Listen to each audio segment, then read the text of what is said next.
오늘은 정법 1866강에 나와 있는 그 공부 내용을 나눔하기로 하겠습니다. 1866강의 제목은 나의 잣대, 그리고 이제 우연과 필연에 대한 이야기인데요. 이제 오늘은 나의 잣대에 대한 부분을 좀 나누려고 합니다. 우리가 이제 살아가면서 나의 잣대로 다른 사람의 잘못을 보게 되는 경우가 있잖아요. 그러니까 이제 딱 내가 상대를 봤을 때 어떤 행동을 하거나 이제 말을 하거나 이런 거 했을 때 탁 걸릴 때가 있잖아요. 저 사람이 왜 저런 식으로 행동을 하지? 정말 이해가 안 되는 경우가 있잖아요. 너무 잘못하는 것 같은 저의 어떤 분별의 기준에서 봤을 때 잘못하는 게 이제 눈에 확 들어와요. 확 저한테 계속 이제 받치는 거죠. 근데 그게 이제 한 번이 아니고 이제 반복이 된다고 하면은 같은 그런 건으로 계속 그것들이 이제 들어오거든요. 잘못한 상대의 그 잘못이.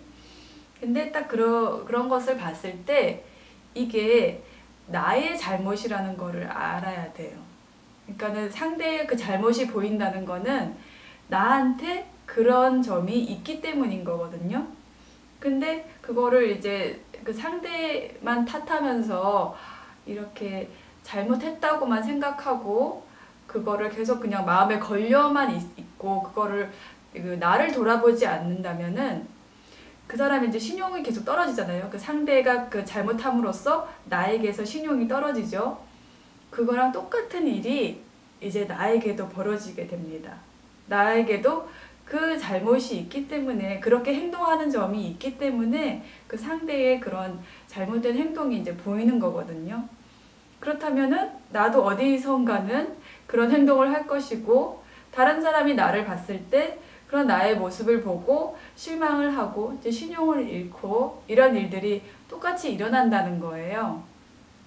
그래서 애초에 다른 사람의 어떤 잘못된 행동을 보고서 나에게도 저런 점이 있지 않나를 되짚어보고 그거를 고치지 않으면은 내가 어디 가서 똑같은 행동을 하고 있을 거라는 거죠. 그거는 사실 나는 잘 모르는데 그런 남의 잘못이 보였을 때 딱 그거를 알아야 돼요. 나한테 그런 점이 있다는 거를 이제 알아둬야 된다는 거죠. 우리가 모르기 때문에 그냥 상대만 탓하고 그냥 내 기준으로 잘못된 거라고 생각을 하고 있지만 사실은 나한테 그 점이 있다는 거죠. 그래서 그거를 고치지 않고 다른 데 가서 이제 나도 같은 행동을 하게 돼요. 그러면은 다른 사람에게서 내 신용이 떨어지고 그럼에도 깨닫지 못하고 이제 계속 그냥 내가 잘한다고 생각을 하고 내 잘났다고 계속 같은 잘못을 저지르고 다닌다 보면은 이제 그것들이 뭉쳐서 사기가 뭉쳐서 이제 높아지는 거죠. 사기운이 고하면 사고가 되는 거예요. 사고가 나는 거예요.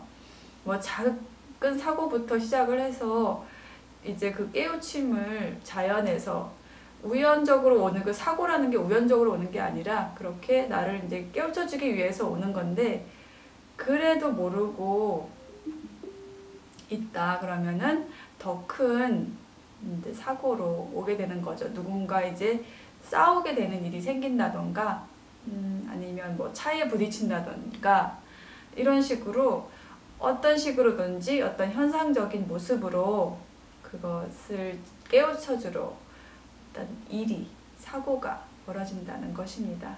그래서 처음에 나의 잣대에서 다른 사람의 어떤 잘못이 보인다 그러면은 그게 이제 계속 걸리잖아요. 내 마음에 걸리고 못마땅하고 그렇게 되잖아요. 그러면은 그 잘못이 그 못마땅한 점이 나에게도 분명히 그런 모습이 있다는 거를 알아채셔야 돼요. 거기서 나도 저런 점이 있지는 않은가를 체크해보고 분명히 있습니다. 찾아보면은 분명히 있더라고요. 저 사람이 잘못한 모습이 내가 그걸 가지고 있지 않으면 보이지 않아요.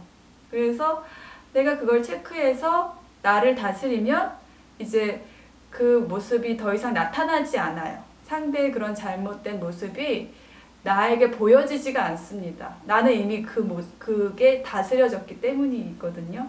그러면 이제 그게 다스려지면 사고가 날 일도 없어지는 거죠.